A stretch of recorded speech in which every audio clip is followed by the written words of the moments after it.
नमस्कार। सोचिए, क्या एक आवाज में इतनी ताकत हो सकती है कि वो पूरी दुनिया को बदल दे? आज हम एक ऐसी ही कहानी को समझने जा रहे हैं। एक ऐसी कहानी जो हमें सिखाएगी कि जिद और हिम्मत का असली मतलब क्या होता है। तो ये कहानी है एक ऐसे लड़के की, एक मामूली से लड़के की, जिसकी आवाज ने सच पूछिए तो पूरे म्यूजिक इंडस्ट्री में तहलका मचा दिया था। और ये कहानी है रियाज की, एक ऐसी आवाज जिसने तय कर लिया था कि वो किसी भी बंधन में नहीं बंधेंगी। तो चलिए शुरू करते हैं और देखते हैं कि उसका ये सफर कैसा था। तो ये बात है उसके स्टार बनने से कोई 5 साल पहले की। दिल्ली की एक सर्द रात और एक बहुत ही आलीशान शादी हो रही थी। हमारी कहानी वहीं से शुरू होती है, उस शादी के बाहर। जरा सोचिए, एक तरफ सोने चांदी की चकाचौंध और दूसरी तरफ गरीबी का घोर अंधेरा, और इन दो दुनियाओं के बीच में बस एक गेट का फासला था। और वहीं उस गेट के बाहर से अंदर का नजारा देखते हुए 12 साल के रियाज ने अपनी दादी सकीना से एक वादा किया। बहुत धीरे से लेकिन बहुत मजबूत वादा। पर उसका सपना उसी पल जैसे टूट सा गया। एक दरबान ने उन्हें वहां से भगा दिया और जो शब्द कहे वो रियाज के दिल में तीर की तरह चुभ गए।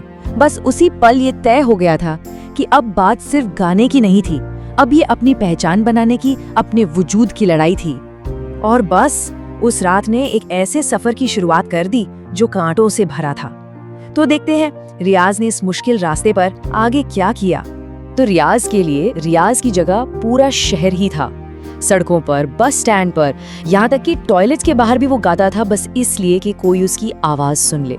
मतलब उसकी जिद किसी एक दिन की कहानी नहीं थी, बल्कि रोज, हर रोज लिए गए हजारों छोटे छोटे मुश्किल फैसलों का नतीजा थी।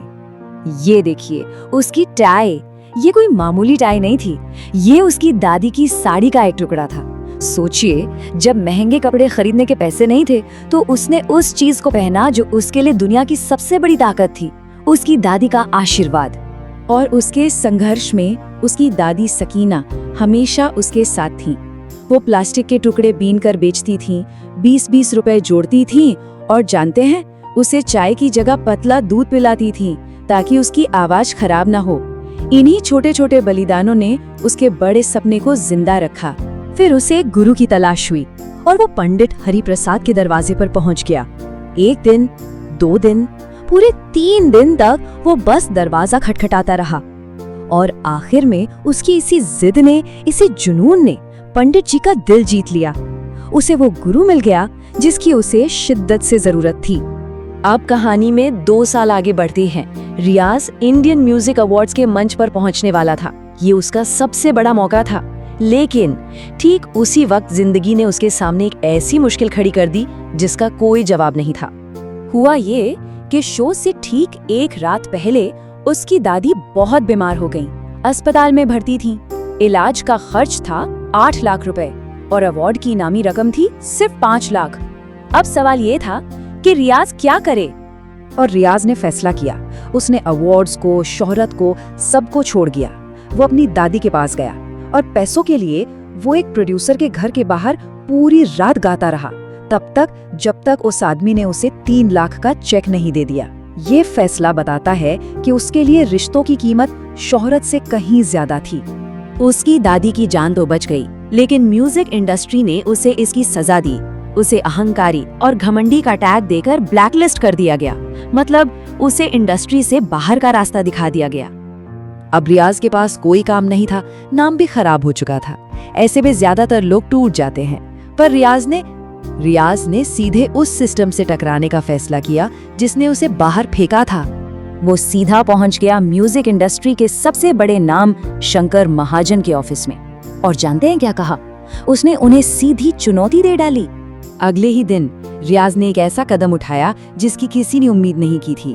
वो किसी इंडस्ट्री हेड के पास नहीं गया, बल्कि अपनी अदालत लेकर सीधा जनता के बीच पहुंच गया।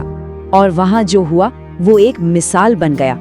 एक एक करके 10,000 लोगों की भीड़ रियाज के साथ गाने लगी। उनकी आवाज का शोर इतना ज्यादा था कि उस वक्त के सबसे बड़े स्टार को भी स्टेज छोड़कर जाना पड़ा।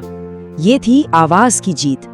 लेकिन ये जीत सिर्फ रियाज की नहीं थी, ये उस सिस्टम पर चोट थी, और ये जीत उन हजारों आवाजों के लिए थी जिन्हें कभी सुना नहीं गया। अब कहानी को वापस वहीं ले चलते हैं जहां से सब शुरू हुआ था, उसी गेट पर, जहां एक बच्चे को ये कहकर भगा दिया गया था कि वो किसी लायक नहीं है। और आज वही दरबान जिसने उसे धक्के मारकर निकाला था, वो रियाज का हेड ऑफ सिक्योरिटी है। ये दिखाता है कि वक्त कैसे बदलता है और जिद क्या कुछ नहीं कर सकती। रियाज आज फिर से उसी ASR मैदान के बड़े स्टेज पर खड़ा है, लेकिन इस बार कोई अवार्ड लेने के लिए नहीं, बल्कि गाने के लिए। और वो अकेला नहीं है, उसके साथ सड़क पर रहने वाले 100 और बच्चे हैं जिन्हें अब वो सिखाता है। और सामने पहली कतार में बैठकर उसकी दादी उसे देख रही है। उसने अपने मंच अपनी शोहरत के लिए नहीं, बल्कि उन सब की आवाज बनने के लिए इस्तेमाल किया जिनके पास सपने के सिवा कुछ नहीं था। तो रियाज की कहानी एक सवाल छोड़ जाती है, क्या सच में कोई दीवार, कोई सिस्टम एक सच्ची आवाज को हमेशा के लिए रोक सकता है? शायद नहीं, क्योंकि एक बुलंद और सच्ची आवाज में इतनी ताकत होती है कि वो हर दीवार को गिरा सकती है।